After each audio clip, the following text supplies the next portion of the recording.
یہ امتحانات کڑے کون کون سے امتحان ہیں جن سے انسان گزرتا ہے، جس کا میں نے کہا ہے کامل مرقع ہے حضرت ابراہیم علیہ السلام کی شخصیت، ان کی زندگی۔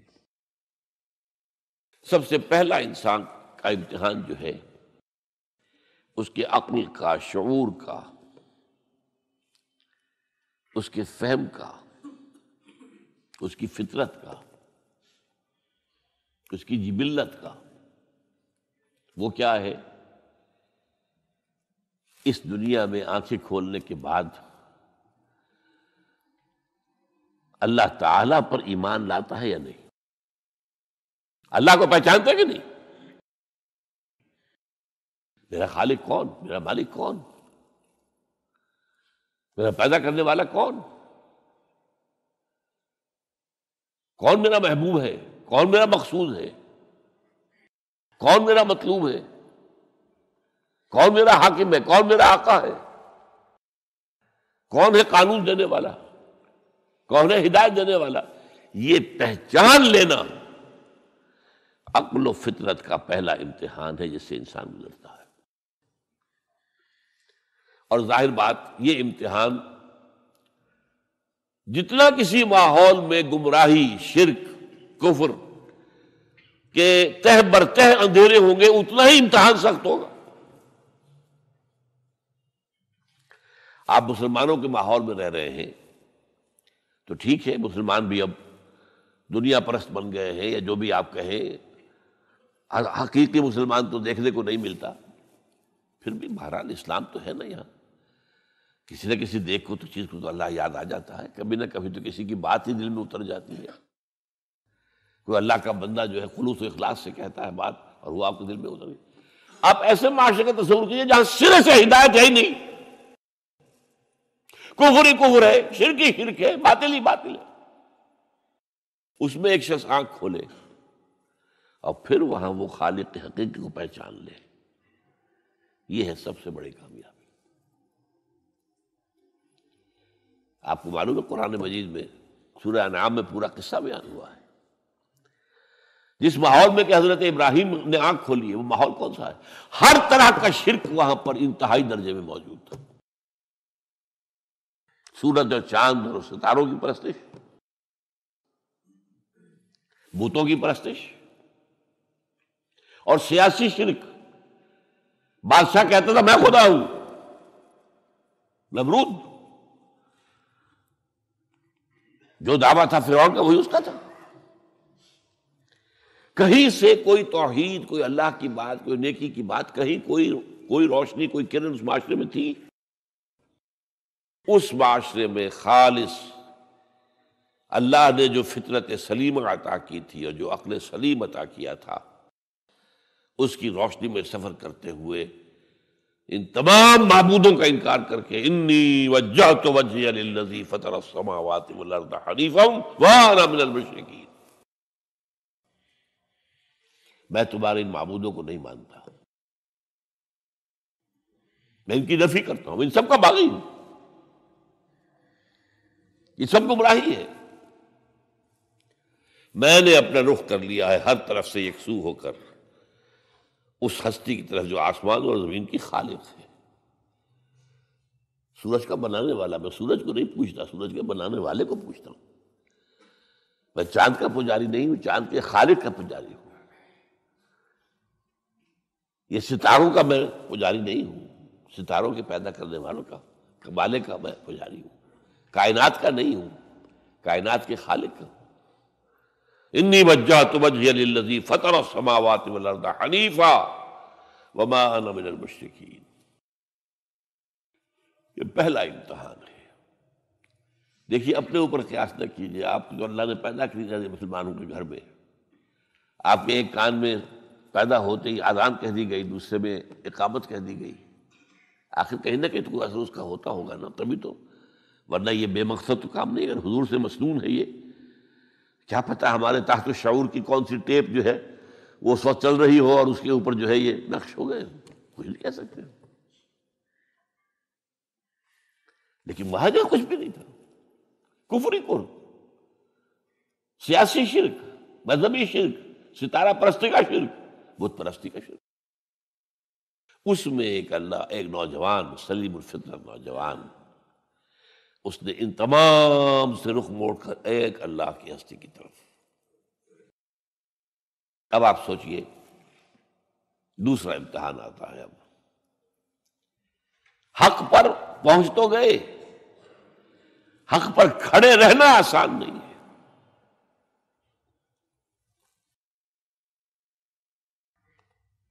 اس کے لیے امتحانات آئیں گے، آزمایا جائے گا۔ الف لام میم احسب الناس ان یترکوا ان یقولوا آمنا وهم لا یفتنون وَلَقَدْ فَتَنَّا الَّذِينَ مِن قَبْلِهِمْ فَلَيَعْلَمَنَّ اللَّهُ الَّذِينَ صَدَقُوا وَلَيَعْلَمَنَّ الْكَاذِبِينَ۔ ہم تو آزماتے ہیں، پھر تم نے کہہ تو دیا ربی اللہ، اچھا آپ دیکھتے ہیں تمہیں جانچیں گے، پرکھیں گے، امتحان لیں گے تمہارا۔ وہ امتحان کیا تھا؟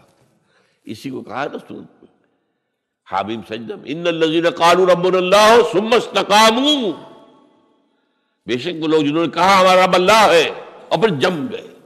یہ جم جانا جو ہے اس استقامت میں قیامت مضمر ہے۔ سب سے پہلے گھر میں جنگ ہوئی، باپ کہتا ہے ابراہیم کیا اراغب انت عن آلہتی یا ابراہیم، اے ابراہیم یہ کیا تم میرے آلہہ، میرے جو معبود ہیں ان سے تم نے روگردانی کر دی ہے۔ اور ابراہیم سمجھا رہے ہیں یا ابت، ابا جان انی قد جانی من العلم ما لم یاتک فاتبعنی اہدک صراطا سویا۔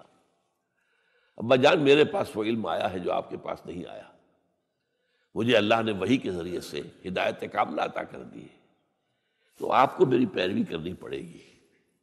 دیکھیے بات الٹی ہو رہی ہے، وہ باپ ہے تم بیٹے ہو، وہ کہہ سکتا ہے میں نے اپنے یہ بال دھوپ میں سفید کیے، تم کل کے بچے، آج تم مجھ سے مانگ رہے ہو، مطالبہ کر رہے ہو۔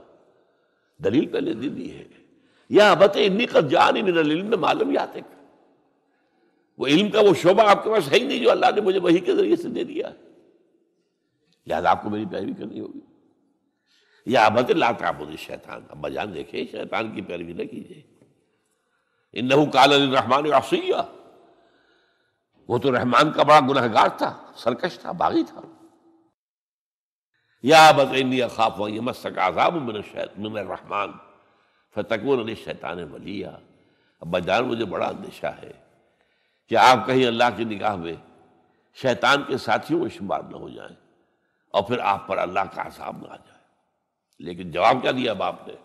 اراغب انت عن آلہتی یا ابراہیم لئن لم تنتہ لارجمنک واہجرنی ملیا،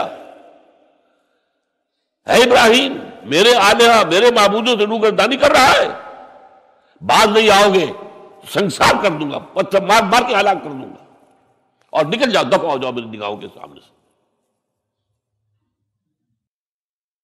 وہ فطرت سلیمہ کا حامل نوجوان کیا کہتا ہے؟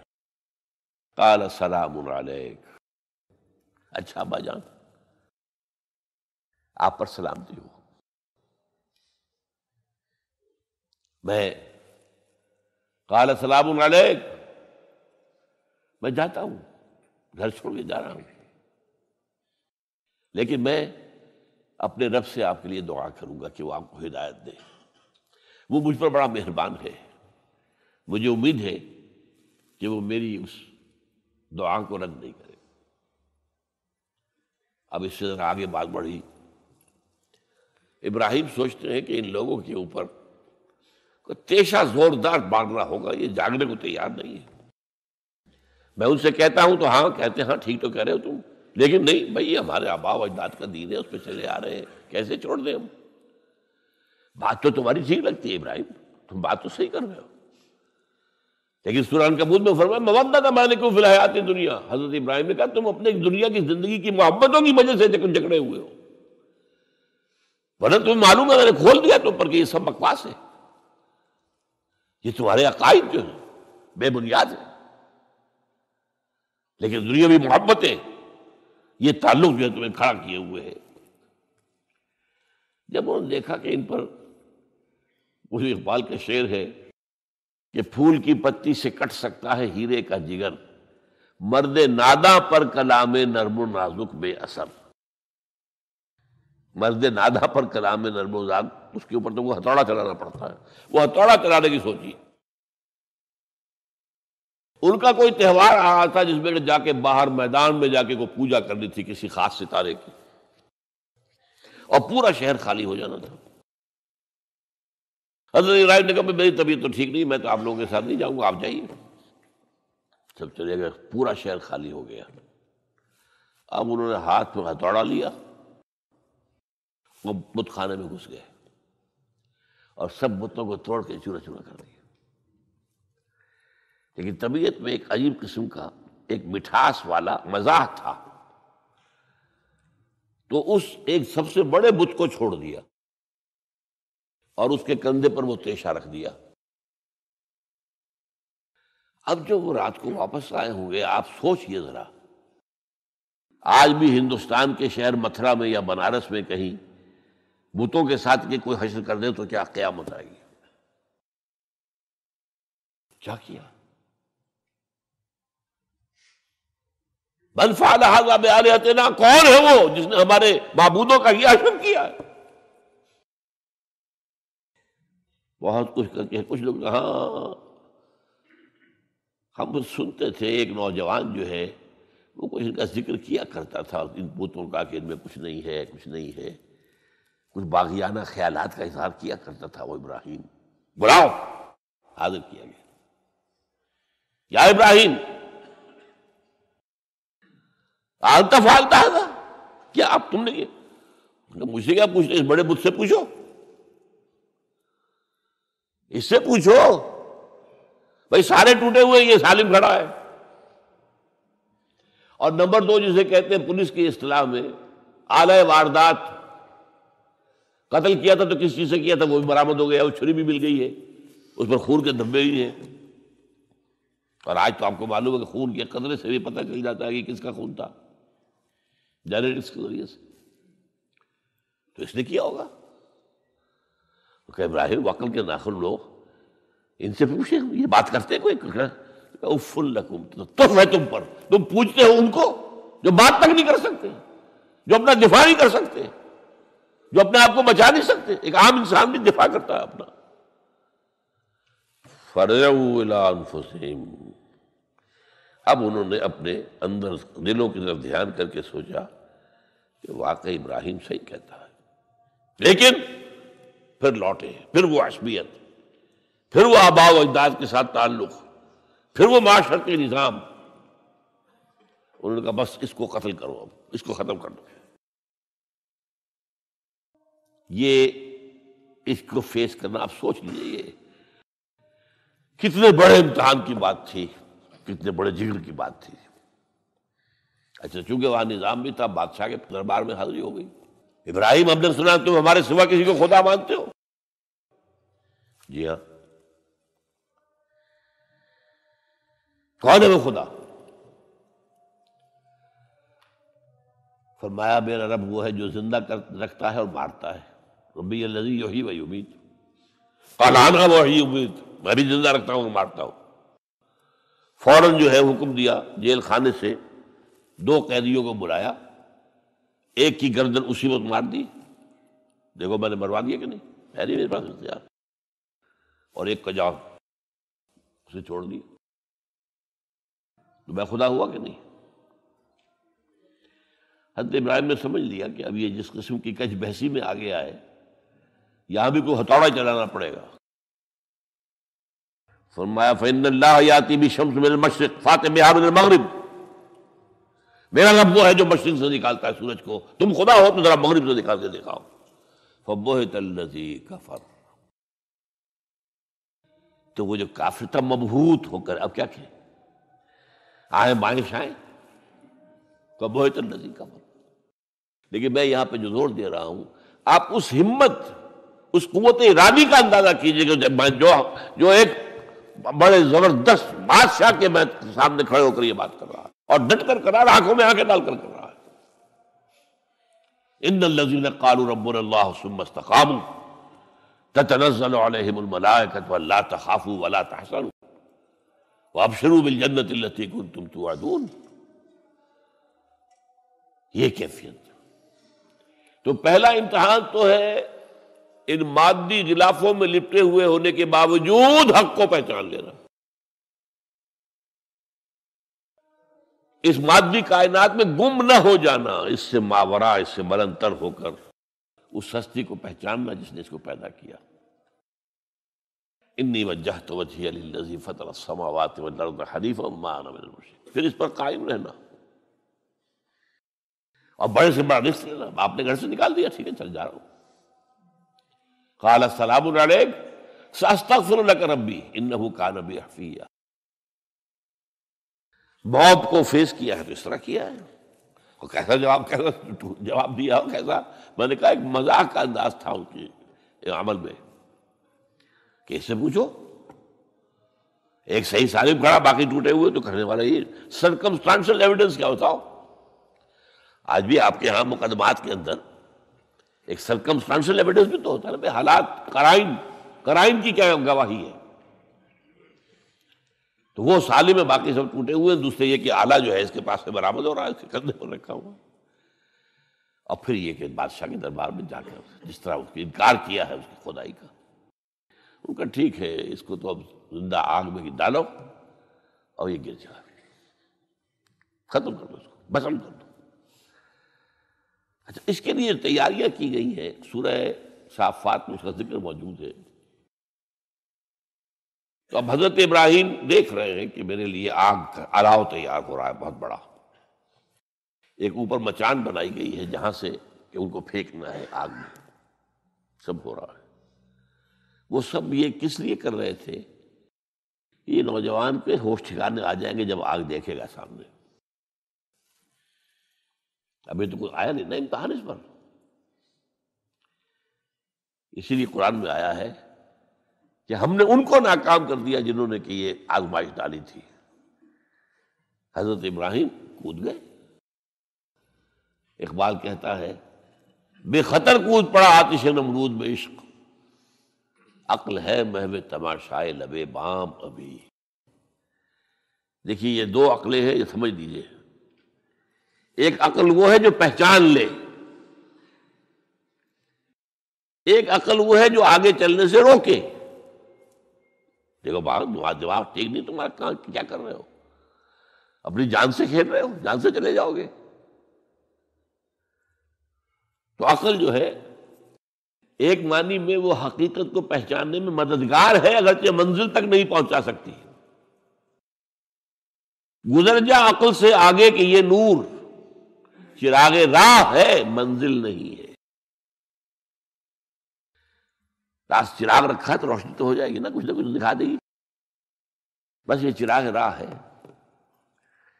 یہ آخری منزل تک عقل نہیں پہچان سکتی. یہ تو فطرت انسانی ہے، قلب ہے، روح انسانی ہے، وہ پہچانتی ہے. اور عقل گو آستان سے دور نہیں،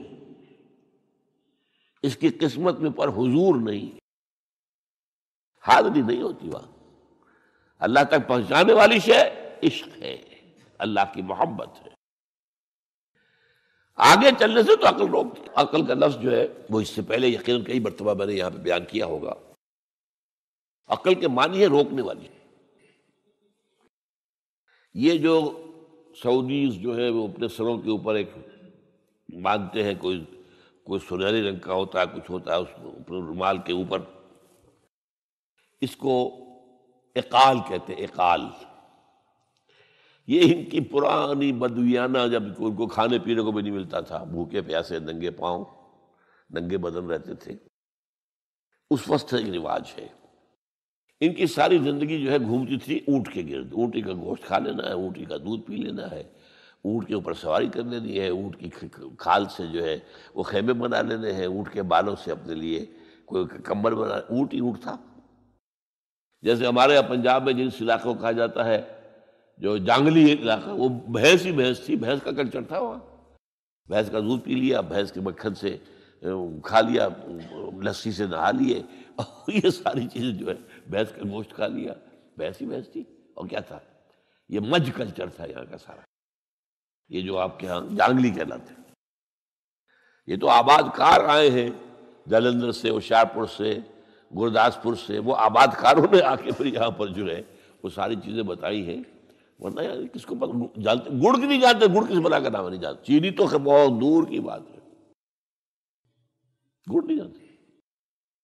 تو ان کا کیا معاملہ تھا؟ اونٹ ہے، اب اونٹ کا یہ ہے کہ جب بدو سواری کر کے جا رہا ہے، ایک جگہ پر اترا ہے، اسے پیشاب کرنا ہے، کچھ اور کرنا ہے، اب اس خطرے سے کہ کہیں اونٹ بھاگ نہ جائے، اس کے ایک گھٹنے کو ایک رسی سے باندھ دیتا تھا۔ اب 3 پاؤں رہ گئے، 3 پاؤں سے اچک تو سکتا ہے، وہ بھاگ تو نہیں سکتا، تو اچک اچک کر وہ اگر کہیں آس پاس درخت ہے، کیکر کا درخت ہے، تو وہ ناشتہ کچھ کر لے، کھا لے، کوئی حرج نہیں ہے، ایک بھاگے نا۔ تو وہ جو رسی جس سے اونٹ باندھتے تھے، اس کا گھٹنا، وہ اب کیا ہوا، اسے جانا ہے سفر پر دوبارہ، وہ جائے گا، وہ رسی وہاں سے کھول کے سر پہ باندھ لے گا، کاٹ کے رسی کو۔ یہ اقال، اب وہ سنہری بھی ہوتے ہیں، کیا کیا خوبصورت ہوتے ہیں، لاکھوں روپے کا ہوتا ہے، لیکن تہذیبی پس منظر اس کا یہ ہے۔ اب ظاہر بات ہے کہ وہ تو لوگ، اس لیے حدیث میں یہ لفظ آیا ہے۔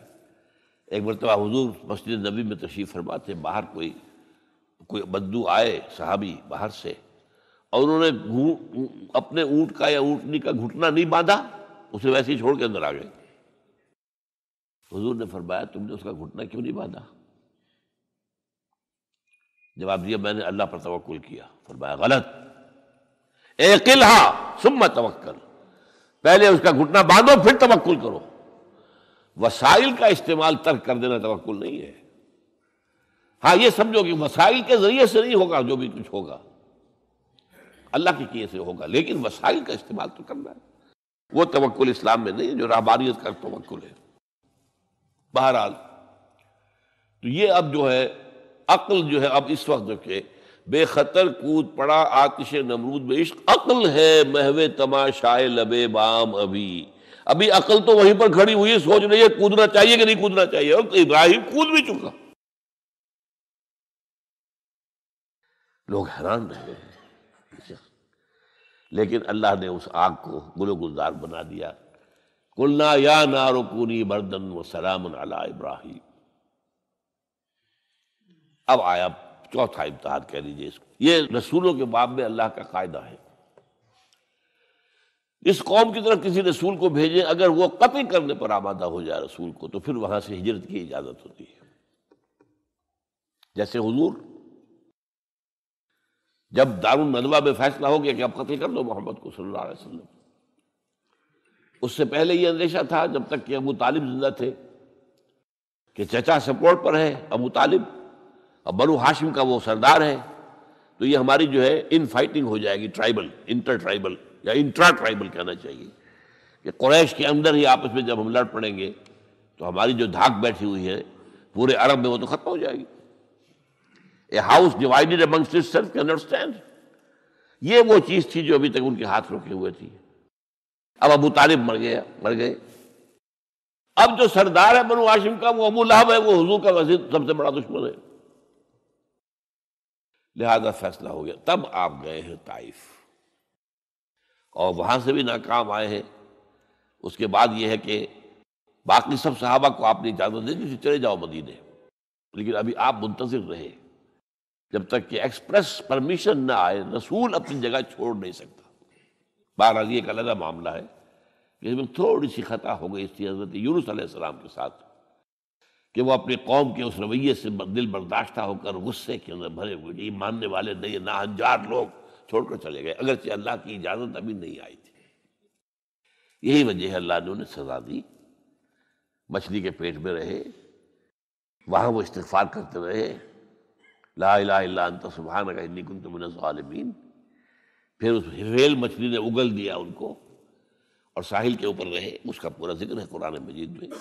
بہرحال تو یہ اب معاملہ آ گیا وطن کو چھوڑنے کا، لہذا ہجرت کی۔ اب ان قال انی ذاہب الی ربی سیہدین، ٹھیک ہے تم لوگوں کا حال یہ ہے، میں نے تمہیں ہر طرح سمجھایا، نرم بھی سمجھایا، گرم بھی سمجھایا، تمہارے اوپر ہتھوڑے بھی برسائے اور پھول بھی برسائے، تم کسی طرح ماننے والے نہیں ہو، اب تم میری جان کے دشمن بن گئے ہو، تو ٹھیک ہے پھر میں جاتا ہوں، انی ذاہب اللہ ربی سیہدین رب ہب لی من الصالحین. ایک دعا اور نکل آئی اس وقت دل سے، اے اللہ مجھے صالح اولاد عطا فرما. 80 برس سے تجاوز ہو چکی تھی عمر، اولاد نہیں تھی. آپ کے اپنے خاندان سے تھیں جو اہلیہ تھی سارہ رضی اللہ تعالی عنہ، بانجھ نہیں ہوئی، اولاد نہیں ہوئی، اللہ کی مرضی. بہرحال حضرت ابراہیم کے ساتھ ہجرت کرنے والوں میں حضرت سارہ بھی تھی آپ کی اہلیہ، حضرت لوط بھی تھے آپ کے بھتیجے، اور حضرت لوط کی اہلیہ بھی تھی. یہ اہلیہ جو ہے لوط کی، یہ مومنہ تھی، یہ ساتھ انہوں نے ہجرت کی ہے. بعد میں جب انہیں اللہ تعالیٰ کے حکم سے حضرت ابراہیم نے بھیج دیا سدوم اور عامورہ کی بستیوں کی طرف، تو وہاں شاید معلوم ہوتا کوئی اور شادی کی ہے، وہ کافرہ رہی، اور اس نے جو ہے حضرت لوط کے ساتھ جو ہے خیانت کا معاملہ کیا، وہ ایک علیحدہ معاملہ ہے. بہرحال اس وقت جو دعا کی رب ہب لی من الصالحین، اس کے جواب میں اللہ نے فوراً ہم نے اسے ایک غلامن فبشرناہ بغلام حلیم، ہم نے انہیں بشارت دے دی ایک بہت ہی بردبار حلیم الطبع متحمل مزاج بیٹے کی. یہ اسماعیل کی تعریف ہے. نوٹ کر لیجیے گا، دوسرے بیٹے ہوئے حضرت سارہ کے بعد میں، ان کو کہا گیا ہے غلام علیم عالم. حضرت اسماعیل کے لیے کہا گیا ہے غلام حلیم، بہت بڑے حلیم، متحمل مزاج، بہت بادشاہ. اس کا بھی تھوڑی سی داستان بیان کر دوں. حضرت سارہ کہاں کے یہاں اولاد نہیں تھی. حضرت ابراہیم ہجرت کر کے آئے تھے، کہاں سے پیدا کہاں ہوئے تھے؟ شہر یہ جو عراق کا اس وقت کا سب سے بڑا شہر تھا، صدر مقام تھا، وہاں پیدا ہوئے تھے. وہاں سے ہجرت کر کے کہاں آئے؟ شام میں علاقہ، خاص طور پر فلسطین کا جو ہے کنعان، یہاں آ کر آپ نے ڈیرا اپنا جما لیا. اور اس کے قریب میں ہی 2 بستیاں تھیں جہاں پر کہ وہ سوڈومی والا معاملہ جو ہے آپ کو معلوم ہے، بدترین جو ہے گندگی تھی ان کے اندر، جہاں حضرت لوط علیہ السلام کو بھیجا. پھر انہوں نے ایک سفر کیا مصر کا. اس کی وجہ بھی سمجھ لیجئے، مصر میں اس وقت جو خاندان حکمران تھا وہ عرب تھا اصلا، وہ مصری نہیں تھے، وہ فرائضہ نہیں تھے، وہ مصر کے تھے، عرب سے آ کر لوگوں نے قبضہ کیا تھا. تو حضرت ابراہیم وہاں گئے، وہاں ان کی بڑی پذیرائی ہوئی. ایک حادثہ سا بھی ہوا کہ یہ اندیشہ تھا کہ کہیں حضرت سارہ بہت خوبصورت تھی، تو کوئی بادشاہ جو ہے، وہ بادشاہوں کے اپنے انداز ہوتے ہیں، تو کوئی جو ہے کوئی غلط حرکت نہ کرے. تو کہا کہ سارہ سے کہا کہ میں جب یہ مجھ سے پوچھے گا یہ کون ہے تو میں کہہ دوں گا میری بہن ہے. نہیں میں کہوں گا بیوی، تو پھر تو وہ کہے گا ٹھیک ہے پھر یہ اب میں لیتا ہوں اس کو، بہن ہے. بہرحال اس میں جو بھی ہوا، اللہ تعالیٰ نے حضرت سارہ کی عزت بھی بچائی. وہ معجزہ دیکھا حضرت ابراہیم کی طرف سے جو اللہ نے پیش کیا، جیسے حضرت سارہ کو مصر کے بادشاہ کی اس غلط نیت سے بچائے رکھا. پھر اس شخص نے جو ہے اپنی بیٹی ہاجرہ یہ خدمت میں پیش کی. یہ ہاجرہ کنیز نہیں تھی، یہ اصل میں یہودیوں نے مشہور کر دیا ہے. یہودی کہتے ہیں کہ اصل بیوی تو تھی حضرت سارہ، اور سارہ کے ہاں اولاد بعد میں ہوئی ہے، وہ ہے اسحاق کے بیٹے ہیں یعقوب کی اولاد ہم ہیں. تو اصل تو ابراہیم کی اولاد ہم ہیں. ہاجرہ جو ہے تو کنیز تھی، لونڈی تھی، لہذا اس کی وہ عزت ہی نہیں، اسماعیل کی تو وہ عزت ہی نہیں، اسماعیل کا وہ مقام ہی نہیں. یہ یہودیوں کا قول ہے. لیکن وہ اصل میں کنیز نہیں تھی، وہ بیٹی تھی، شہزادی تھی. بلکہ تاریخ نے اپنے آپ کو پھر دہرایا ہے کئی ہزار سال بعد. حضور نے صلح حدیبیہ کے بعد جب خطوط لکھے ہیں دعوتی بادشاہوں کے نام، شہنشاہ ایران، شہنشاہ روم، مقوقس مصر، نجاشی حبشہ، خطوط لکھے، تو مقوقس جو ایک طرح کا بادشاہ تھا، پیٹریارک تھا، جو الیگزینڈریا کا، اس نے اکرام کیا حضور کے جو سفیر تھا، ان کا بڑی عزت کی، احترام کیا. اور پھر حضور کی خدمت میں 2 جو ہے خواتین کو بھی بھیجا اب اس زمانے میں یہی رواج دنیا کے اندر چلتے تھے. اور یہ گھوڑا بھیجا دلدل، وہ جو حضور صلی اللہ علیہ وسلم کا بہترین گھوڑا تھا. تو انہی میں سے ایک کنیز جو ہے ان سے حضور نے نکاح کیا، ماریہ قبطیہ.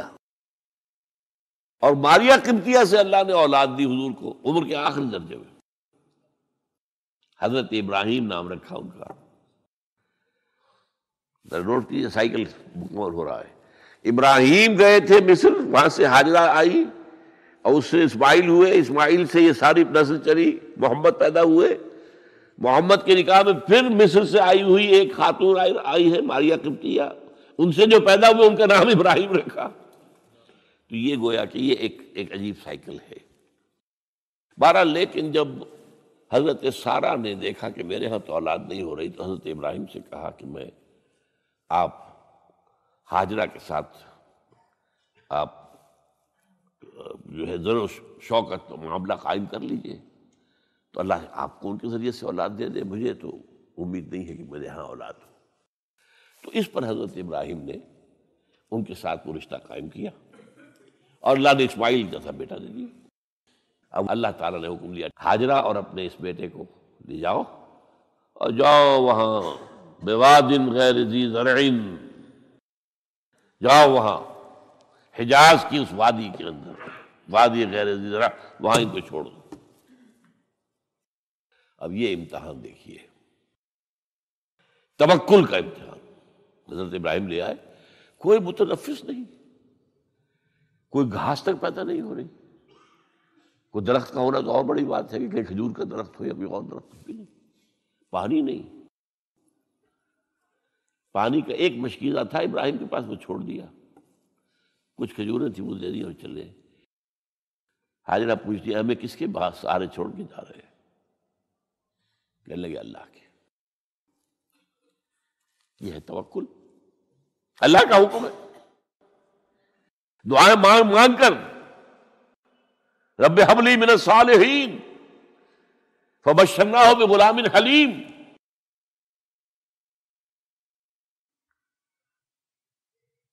اب وہ بچہ آتے رہتے تھے، چکر لگاتے تھے. فلما بلغ معه السعی، جب وہ بچہ اسماعیل ان کے ساتھ بھاگنے دوڑنے کے قابل ہو گیا، کاموں میں ہاتھ بٹا رہا ہے، 13 برس کی عمر ہو گئی ہے، نوجوان. اب اندازہ کیجئے 100 برس کی عمر، بوڑھا آدمی، اولاد اب تک ہوئی نہیں تھی. یہ ایک اولاد مانگ مانگ کر دعا سے اللہ سے لی ہے.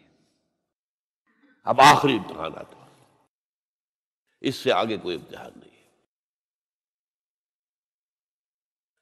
اس بوڑھے شخص کی نخل تمنا ہری ہو رہی تھی اپنے بیٹے کو دیکھ کر. فلما بلغ معه السعی قال یا بنی انی اری فی المنام انی اذبحک فانظر ماذا تری. کہتے ہیں حضرت ابراہیم بیٹے میں مسلسل دیکھ رہا ہوں خواب میں کہ میں تمہیں ذبح کر رہا ہوں. تو دیکھو غور کرو تمہاری رائے کیا ہے. نبی کا خواب بھی وہی ہوتا ہے، اس میں کوئی شیطنت جو ہے، کوئی شیاطین جن و انس کی کوئی مداخلت نہیں ہو سکتی. پھر یہ کہ پے بپے 3 دن یا بنی انی اری فی المنام انی اذبحک فانظر ماذا تری. اب جواب سنیے، وہ حلیم. یا ابت افعل ما تؤمر ستجدنی انشاءاللہ من الصابرین. ابا جان کر گزریے جو آپ کو حکم ہو رہا ہے. تومر ابرتا نہیں، تومر حکم ہو رہا ہے. جب 3 دفعہ آپ کو یہ حکم ہو گیا اللہ کی طرف سے تو پھر دیر کاہے پہ. یا ابت افعل ما تؤمر ستجدنی انشاءاللہ من الصابرین. آپ مجھے انشاءاللہ صابر پائیں گے. یہ وہ صابر اور حلیم ہونے کی شان ہے، جان دینے کے لیے تیار. اب یہاں بھی دیکھیے کہ یہودیوں نے اتنی تحریفیں کی ہیں. وہ ذبیح اللہ حضرت اسحاق کو کہتے ہیں. یہ بعد میں حضرت اسحاق پیدا ہوئے، 13 سال بعد، 100 برس کی جب عمر تھی حضرت ابراہیم کی تب ہوئے. اب وہ کہتے ہیں کہ ذبیح اللہ جو ہے وہ اسحاق ہے. یہ اسماعیل تھے۔ مروا پہاڑی، جو مروا اور یہ موریا، وہاں پر بھی انہوں نے ایک پہاڑی کا نام رکھ دیا مروا۔ وہ کہتے ہیں یہاں پر اسحاق کو ابراہیم نے ذبح کرنے کی کوشش کی، سب بکواس۔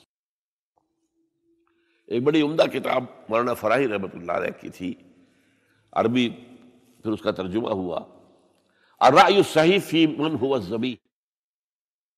عربی میں کتاب تھی کہ ذبیح کون تھا، اسماعیل یا اسحاق، اس کے بارے میں صحیح رائے کیا ہے، یہ اس کتاب کا موضوع ہے۔ تو انہوں نے تورات کے حوالے سے ثابت کیا ہے۔ اصل میں ہوتا کیا ہے، چور لاکھ چیزیں چھپا بھی جائے اپنی تو کہیں نہ کہیں کلو چھوڑ جاتا ہے۔ آخر تفتیش ہوتی ہے، پولیس والے بھی جانتے ہیں کہیں نہ کہیں سے کوئی نہ کوئی کلو جو ہے، اب ساری چیزوں کو سمیٹنا مشکل ہوتا ہے اس کے لیے، تو اس کے اندر وہاں کلو موجود ہے، اسحاق اس کے اندر تورات کے اندر جس سے ثابت ہوتا ہے، انہوں نے ثابت کیا۔ الرأی الصحیح فی من هو الذبیح، اس کا میں نے ترجمہ شائع کیا تھا جب میں نے ابتدا کی ہے لاہور میں آ کر اپنے کام کی 1965 میں، تو دارالاشاعت الاسلامیہ میں نے قائم کیا تھا اپنا ایک دارالاشاعت پبلشنگ ہاؤس، اس سے وہ کتاب شائع کی تھی میں نے۔ اب بھی وہ چھپتی ہے، اب وہ اور پبلشر ہیں ان کے، وہ چھاپ رہے ہیں۔ بہرحال تو حضرت اسماعیل جو ہے وہ ذبیح اللہ ہے، اللہ نے جب لٹا دیا، فلما اسلما وتلہ للجبین۔ اب یہاں پر ذرا نوٹ کیجئے، اسلما، جب دونوں نے اسلام کا مظاہرہ کیا، وہ جو میں نے کہا تسلیم، سر تسلیم خم ہے جو مزاج یار میں آئے۔ بوڑھا باپ چھری لے کر تیار ہو گیا ہے، اور جوان بیٹا گردن ڈال کر بس صرف ایک احتیاط کی ہے کہ پیشانی کے بل لٹایا ہے تاکہ چہرہ سامنے نہ رہے، بس اتنی بات۔ چھری چلاتے ہوئے چہرہ میں اوندے بولتا اللہ للجبین، پیشانی کے بل انہوں نے لٹا دیا اور پھر چھری چلائی۔ لیکن اللہ نے پکار کر کہا، یا ابراہیم قد صدقت الرؤیا انا کذالک نجزی المحسنین۔ اے ابراہیم بس تم نے اپنا خواب پورا کر دیا۔ میں نے آج سے بہت پہلے مضمون لکھا تھا اس پر، تو میں نے کہا تھا جس کا امتحان لیا جا رہا تھا وہ فیل نہیں ہوا، ممتحن کو بس کرنی پڑی ہے، اللہ کو بس بس بس۔ ان ھذا لھو البلاء المبین۔ اے ابراہیم واقعتاً یہ بہت بڑی آزمائش تھی، اس میں تم پورے اتر گئے ہو۔ یہ میں نے آپ کے سامنے زندگی کا جو پورا ایک نقشہ ہے ابراہیم کا، ہر قدم پر امتحان، ہر قدم پر امتحان، ایک سے ایک کڑا امتحان، ایک سے ایک بڑا امتحان، اور آخری امتحان یہ تھا، ان ھذا لھو البلاء المبین۔ جب ممتحن یہ کہتے ہیں بھائی بات تم بہت مشکل، پرچہ واقعی میں نے بہت مشکل سیٹ کیا تھا، کمال ہے تم نے بہت عمدہ حل کیا، تو اس سے بڑی شاباش کیا ہوگی۔ لیکن اس کے ساتھ یہ ہے کہ اب اگلا موضوع آ رہا ہے میرا، جہاں تک تو معاملہ آ گیا، یہ قربانی جو ہے اس کو پھر ہمیشہ کے لیے اب سنت ابراہیم کے طور پر جا باقی رکھا گیا۔ عین اس وقت جنت سے ایک میڈا ان کی جگہ آ گیا۔ حضرت اسماعیل کو کوئی قدم نہیں پہنچی، کچھ بھی نہیں، میڈا ذبح ہو گیا۔ اور وہ قربانی ہے جو آج پوری دنیا میں اس وقت سے لے کر ترکنا علیہ فی الآخرین، ہم نے اس کی یہ یاد ہے، یہ قربانیاں جو آپ دیں گے یہ کیا ہے؟ حضور سے پوچھا گیا ما ھذی الاضاحی یا رسول اللہ، اے اللہ کے رسول یہ اضاحی کیا ہے، یہ کیا ہے، یہ جو ہم قربانیاں دیتے ہیں کیا ہے؟ قال سنت ابیکم ابراہیم، یہ تمہارے باپ ابراہیم کی سنت ہے۔ اس کو زندہ رکھا ہے اللہ نے، ان کے اس امتحان کی کامیابی کو، اس کا جشن منایا جا رہا ہے ہر سال، لاکھوں کا، کروڑوں جانور جو ہے اللہ کے نام پر ذبح ہو رہے ہیں۔ یہ وہ اسماعیل کی قربانی کا جو ہے یہ جشن ہے جو منایا جا رہا ہے۔ البتہ یہاں میں ایک بات کہہ دوں، علامہ اقبال نے ایک شعر میں شاعرانہ ایک ہوتا نا تصور، ایک اس میں ایک بات کہی ہے جو میرے خیال میں مناسب نہیں ہے۔ شعر تو بہت اچھا ہے، غریب و سادہ و عجیب، غریب و سادہ و رنگی ہے داستان حرم، نہایت اس کی حسین ابتدا ہے اسماعیل.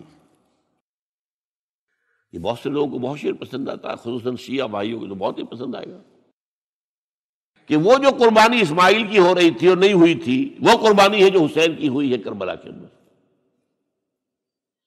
تو غریب و سادہ و رنگی ہے داستان حرم، نہایت اس کی حسین، ابتدا ہے اسماعیل. میں کہتا ہوں اس میں تو کوئی چیز جوڑ کھانے والی ہے ہی نہیں. اسماعیل کو ذبح کرنے والے کون تھے؟ رسول، امام الناس، خلیل اللہ، ابو الانبیاء. اور حسین کو ذبح کرنے والے کوفی، یزیدی، زیادی. نمبر 2، اسماعیل تو ذبح نہیں ہوئے، حسین تو ذبح ہو گئے، کیا مناسبت ہے؟ نمبر 3، حضرت اسماعیل نے تو خود ہی گردن ڈال دی تھی، حضرت حسین تو لڑتے ہوئے ماشاءاللہ بہادری کے ساتھ لڑتے ہوئے جان دیے اور انہوں نے ایسے تو نہیں گردن ڈال دی تھی. تو کوئی مناسبت نہیں ہے، تو کوئی نہ کوئی تو مناسبت ہونی چاہیے نا. تو اس کی میں نے ترمیم کی ہے ایک، اور علامہ اقبال سے جب اگر اللہ نے آخرت میں ملاقات کرائی تو بتاؤں گا، وہ بھی شاید مان لیں گے میری بات کو، کہ غریب و سادہ اور رنگی ہے داستان حرم، نہایت اس کی ہے عثمان، ابتدا حابیل. یہ حابیل اور قابیل دو بھائیوں کا معاملہ ہوا تھا، دونوں نے قربانی پیش کی. قابیل کی اللہ نے قبول نہیں کی، حابیل کی کر لی. غصے میں بھرا ہوا قابیل نے کہا میں تمہیں مار دوں گا، ہلاک کر دوں گا. انہوں نے کہا بھائی جان اب یہ تو اللہ کا کام ہے، کس کی قربانی اس نے قبول کی کس کی نہیں کی. اللہ تو قبول کرتا ہے متقیوں سے. باقی اگر آپ اپنا ہاتھ اٹھائیں گے مجھے قتل کرنے کے لیے، میں اپنا ہاتھ نہیں اٹھاؤں گا. میں تو یہ چاہوں گا کہ آپ اپنے گناہ کا بوجھ بھی لے جائیں، میرے گناہ کا بوجھ بھی آپ ہی لے جائیں. مجھے قتل کریں گے مظلوم حالت میں تو میرے سارے گناہ بھی آپ کے کھاتے میں پڑ جائیں گے. تو میں تو کامیابی اسی کو سمجھتا ہوں. یہ تو آدم کے 2 بیٹوں کا معاملہ ہو رہا ہے کہ نہیں؟ یہی تو معاملہ ہوا حضرت عثمان کے ساتھ. لاکھوں مربع میل کی حکومت تھی ان کی، لاکھوں فوجی موجود تھے. یہ جو تھے گنتی کے چند لوگ آ گئے تھے شریر، عبداللہ ابن سبا کے پیروکار. وہ تو اجازت اگر دیتے تھے، شام سے مصر سے فوج تیار کھڑی ہے اور اجازت مانگ رہی ہے کہ آپ اجازت دیجیے ہمارے ان کا قلعہ کعبہ نہیں، اجازت نہیں دے نہیں. اتنی بڑی بات ہے یہ کہ حضرت عثمان کہتے ہیں کہ میں کسی کلمہ گو کا کے خون سے اپنا ہاتھ رنگنا نہیں چاہتا. یہ کچھ بھی ہے، کلمہ گو تو ہے. اپنی جان بچانے کے لیے کلمہ گو کی جان لے لوں. جب یہ مجھے مار دیں گے پھر تم ان سے قصاص لینا، یہ پھر تمہارا کام ہوگا، میرا مجھ سے کوئی تعلق نہیں. تو وہ ہیں کہ جو اصل میں جن کو پھر شہید کیا گیا، اور قابیل نے حابیل کو شہید کیا. تو یہ تو مناسبت ہوئی نا کہ جس طریقے سے اس نے کہہ دیا تھا حابیل نے کہ بھائی جان میں تو ہاتھ نہیں اٹھاؤں گا، آپ جو مرضی کیجیے.